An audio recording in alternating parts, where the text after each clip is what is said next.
Hi everyone, welcome back to my channel. നമ്മളിത് ഐക്കയിൽ പോയ സമയത്ത് അവിടെ സ്വീഡിഷ് മീറ്റ് ബോൾസ് ഉണ്ടായിരുന്നു. പിന്നെ അതിൻ്റെ കൂടെ കിട്ടുന്ന ഒരു ക്രീമി സോസും ഭയങ്കര എമ്മി ആയിരുന്നു കഴിച്ചപ്പോൾ. ആ സമയം തന്നെ ഞാൻ വിചാരിച്ചത് ഞാൻ വീട്ടിൽ പോയിട്ട് ഉണ്ടാക്കുന്നത്. പക്ഷെ ആക്ച്വലി നമുക്ക് ഈ മീറ്റ് ബോൾസ് ഒക്കെ റെഡിമെയ്ഡ് വാങ്ങിക്കാൻ കിട്ടും. ജസ്റ്റ് വന്നിട്ടൊന്ന് ഫ്രൈ ചെയ്ത് ഈ ഗ്രേവി, അതായത് ഈ സോസും അവർ തരും. അപ്പോൾ അത് മിക്സ് ചെയ്ത് ജസ്റ്റ് യൂസ് ചെയ്താൽ മതി. പക്ഷെ എനിക്കിത് വീട്ടിലുണ്ടാക്കണം എന്നുള്ള നിർബന്ധം കൊണ്ട് ഈ കാണുന്ന ലിസ്റ്റുള്ള സാധനങ്ങളെല്ലാം വാങ്ങിച്ച് കുറച്ച് മിൻസ്ഡ് മീറ്റും വാങ്ങിച്ച് പ്രിപ്പയർ ചെയ്യാൻ പോവാണ്. ഇത് മേക്ക് ചെയ്യാൻ വലിയ പണിയൊന്നുമില്ല കേട്ടോ. ഇത്രയും ഐറ്റംസ് ഒക്കെ നമ്മുടെ കയ്യിൽ ഉണ്ടെങ്കിൽ നമുക്കിത് ഈസി ആയിട്ട് ചെയ്യാവുന്നതേ ഉള്ളൂ. ഈ സ്വീഡിഷ് ക്രീമി മീറ്റ് ബോൾസ് നമുക്ക് വേണമെങ്കിൽ ബട്ടർ ഗാർലിക് ബ്രെഡിൻ്റെ കൂടെ ടോസ്റ്റ് ചെയ്തിട്ട് അങ്ങനെ വേണമെങ്കിൽ നമുക്ക് ഇതിൻ്റെ കൂടെ കഴിക്കാം.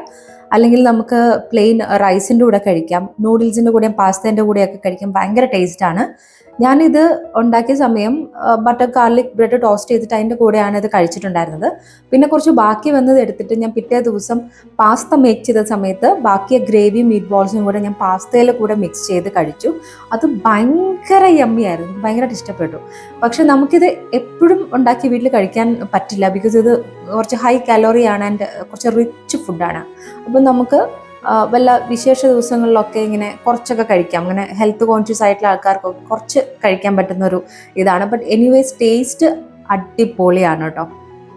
പിന്നെ ഐക്കയിൽ ഇതിൻ്റെ പ്ലാന്റ് ബേസ്ഡ് ആയിട്ടുള്ള ബോൾസും ഉണ്ടായിരുന്നു. ഇതുപോലെ തന്നെ നല്ല ക്രീമി ഗ്രേവിയിൽ ഉണ്ടായിരുന്നു. അപ്പം മീറ്റിൻ്റെ അവൈലബിൾ ആണ്, ഇതും അവൈലബിൾ ആണ്. അപ്പം ഞാൻ ആദ്യമായിട്ടാണ് ഇത് കഴിക്കുന്നത്. അപ്പം എനിക്ക് ഭയങ്കരമായിട്ടും ഇഷ്ടമായതുകൊണ്ട് ഞാൻ പ്രിപ്പയർ ചെയ്യാമെന്ന് വിചാരിച്ചു. അങ്ങനെ നമ്മൾ മീറ്റ് ബോൾസ് എല്ലാം ഫ്രൈ ചെയ്ത് മാറ്റി വെച്ചിട്ട് ഇപ്പം അതിന് വേണ്ട ഗ്രേവി, അതായത് അതിൻ്റെ സോസ് തയ്യാറാക്കുവാണ്. എന്തൊക്കെ ഐറ്റംസ് ആണ് ഞാൻ ഈ മീറ്റ് ബോൾസ് ഉണ്ടാക്കാനായിട്ടും അതുപോലെ ഈ റിച്ച് ക്രീമി സോസ് ഉണ്ടാക്കാനായിട്ട് യൂസ് ചെയ്യുന്നതെന്നുള്ളത് ഞാൻ ഇപ്പോൾ കണ്ടല്ലോ, അങ്ങനെ കൊടുത്തിട്ടുണ്ട്. പക്ഷെ ഞാൻ മെഷർമെൻറ്റ് കറക്റ്റ് ഞാൻ കൊടുത്തിട്ടില്ല. കാരണം എന്താണെന്ന് വെച്ചാൽ എനിക്ക് തന്നെ ഒരു മെഷർമെൻറ്റ് ഇല്ലായിരുന്നു. എനിക്ക് ഏകദേശം ഒരു കണക്ക് വെച്ചിട്ട് അങ്ങ് ഇടുക ചെയ്തത്.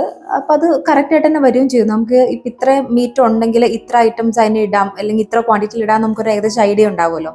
അപ്പോൾ ആ ഐഡിയയിൽ ഞാനങ്ങ് ചെയ്ത് നോക്കിയെന്നേ ഉള്ളൂ. അതുകൊണ്ട് ഞാൻ മെഷർമെൻറ്റ് കൊടുത്തിട്ടില്ല. അപ്പോൾ ഇത് ആരെങ്കിലും ഉണ്ടാക്കി നോക്കുവാണെങ്കിൽ ഏകദേശം ഒരു ഐഡിയ വെച്ച് ചെയ്താൽ മതി. എനിവേസ് അത് കറക്റ്റായിട്ട് തന്നെ വരും.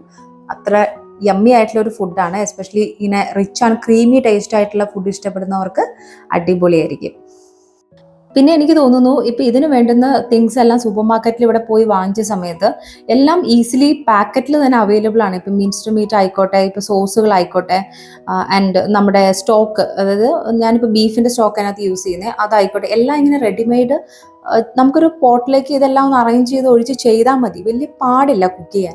നമ്മുടെ കുക്കിങ്ങൊക്കെ എന്ത് പാടാണ്. നമുക്കിപ്പോൾ ഒരു കറി വെക്കണമെങ്കിലൊക്കെ ടു Z തിങ്സ് നമ്മൾ തന്നെ ചെയ്യണം. അപ്പോൾ കുറേ തിങ്സൊക്കെ അവൈലബിൾ ആണ്, ലൈക്ക് ഗ്രേറ്റഡ് കോക്കനട്ടും അങ്ങനെയൊക്കെ അവൈലബിൾ ആണ്. എന്നാൽ പോലും ഇത്ര ഈസി ആയിട്ട് അങ്ങനെ ചെയ്യാൻ പറ്റില്ല. ബട്ട് ഇത് കാണുമ്പം എന്തോ ഒരുപാട് വലിയ സംഭവം ചെയ്ത പോലത്തെ ഒരു ഫീലാണ് കഴിക്കുമ്പോൾ ഒക്കെ. But actually it's very easy to make. അപ്പോൾ പറഞ്ഞു നിൽക്കുന്ന നേരം കൊണ്ട് സംഭവമായിട്ടുണ്ട്. അപ്പം ഇനി ഞാൻ ബ്രെഡ് ടോസ്റ്റ് ചെയ്തതിൻ്റെ കൂടെ കഴിക്കുവാണ്. So see you in the next video. By.